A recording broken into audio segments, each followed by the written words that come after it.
ഗണേഷ് കുമാറിന്റെ വാക്കുകൾ കേട്ട് അന്തം വിട്ടത് MLA തിരുവഞ്ചൂർ രാധാകൃഷ്ണൻ മാത്രമല്ല, കോട്ടയത്തുകാർ ആകെയാണ്. കോട്ടയത്ത് പോകുന്ന ആളുകളെങ്കിലും ചിലപ്പോഴെങ്കിലും അന്തം വിട്ട് നോക്കിയിട്ടുണ്ടാകും ഇതെന്താണ് സംഭവമെന്ന്. കുറച്ച് വൈകിയെങ്കിലും ആകാശപാത യാഥാർത്ഥ്യമാക്കണം എന്നും എത്രയും പെട്ടെന്ന് പൊളിച്ചുമാറ്റി ഗതാഗതം സുഗമമാക്കണമെന്നും ആഗ്രഹിക്കുന്നവരുണ്ട് ഇവരിൽ. അവരുടെ പ്രതികരണങ്ങളിലേക്ക് പോകാം. ആദ്യം എന്റെ അഭിപ്രായം പറയണേ പൊളിക്കാണെന്ന്. കാരണം ഇത്രയും പണത് പോയില്ലേ, ഇനിയിപ്പോൾ ഇത് പൊളിച്ചു കഴിഞ്ഞാൽ എന്നെ തന്നെ കൊള്ളും, ബാക്കിയും കൂടെ പണിയുക.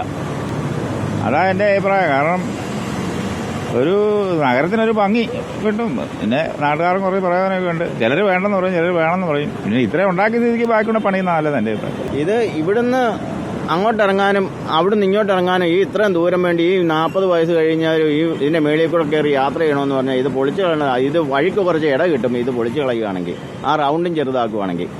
അത് അവിടെ നിൽക്കുന്ന ആ തൂണ് ഇങ്ങോട്ട് വഴിയിലോട്ട് കയറിയാൽ വണ്ടി ഇങ്ങോട്ട് തിരിഞ്ഞു പോകത്തില്ല. ആ പല പല ബുദ്ധിമുട്ടുകളാണ് ഇതുകൊണ്ട്. പൊളിച്ചു കളയണം. പൊളിച്ചു കളഞ്ഞാൽ കുറച്ച് സൗകര്യം കിട്ടും ഈ വഴിക്ക്, അല്ലാതെ യാതൊരു ഗുണവുമില്ല ഇതുകൊണ്ട്. ഇതിപ്പോൾ നിലവിൽ ഇത് വെച്ചിട്ട് കാര്യമൊന്നുമില്ല. ഇത് കേരളത്തിൽ വേറെ എവിടെയാണ് ഉള്ളത്? തൃശ്ശൂർ ഭാഗത്ത് വല്ലതും ഉണ്ടോ?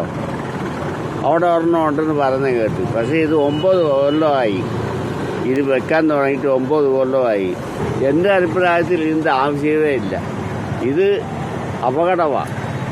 ഇതിവിടെ നിലനിർത്തുന്ന അപകടമാണ്. മൊത്തം എല്ലായിടത്തും തുറുമ്പ് പിടിച്ച് പോയി കിടക്കുക. ഇത് ജനങ്ങൾക്ക് വളരെ ബുദ്ധിമുട്ടാകുന്ന തരത്തിൽ തന്നെയാണ് പണിത് വെച്ചിരിക്കുന്നത്. കാരണം ആളുകൾ ഇപ്പോൾ ഏതാണ്ട് 10 വർഷത്തോളമായി ഒരു പണിയും നടക്കുന്നില്ല. വളരെ ബുദ്ധിമുട്ടാണ് ജനങ്ങൾ അനുഭവിച്ചുകൊണ്ടിരിക്കുന്നത്. അതാണ് എനിക്ക് പറയാനുള്ളത്. വളരെ വേഗത്തിൽ ഇത് പണിയുകയോ അല്ലെങ്കിൽ പൊളിച്ചു മാറ്റി പുതിയൊരു സംരംഭം വന്ന് ടൗണിൽ കൂടുതൽ വികസനം വരുത്തണം. അത് പൊളിച്ചുകളുടെ ഏറ്റവും അത്യാവശ്യമാണ്.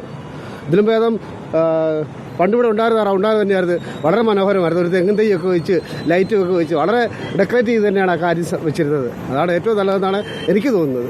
തീർച്ചയായിട്ടും ഈ ആകാശപാത നടപ്പാക്കണം. അതെനിക്ക് തോന്നുന്നത് കോട്ടയത്തെ ആളുകളുടെ ഒരു ആഗ്രഹം തന്നെയാണ്. ഇത് വേണം. എത്ര വർഷമായി മുടങ്ങി കിടക്കുന്ന ഒരു പദ്ധതി. ഇതിന്റെ പിന്നിൽ എത്രയോ രൂപ ഇൻവെസ്റ്റ് ചെയ്തു. അപ്പോൾ അത് പൂർത്തീകരിക്കേണ്ടത് അത്യാവശ്യം തന്നെയാണ്. അത് വേണം തീർച്ചയായും.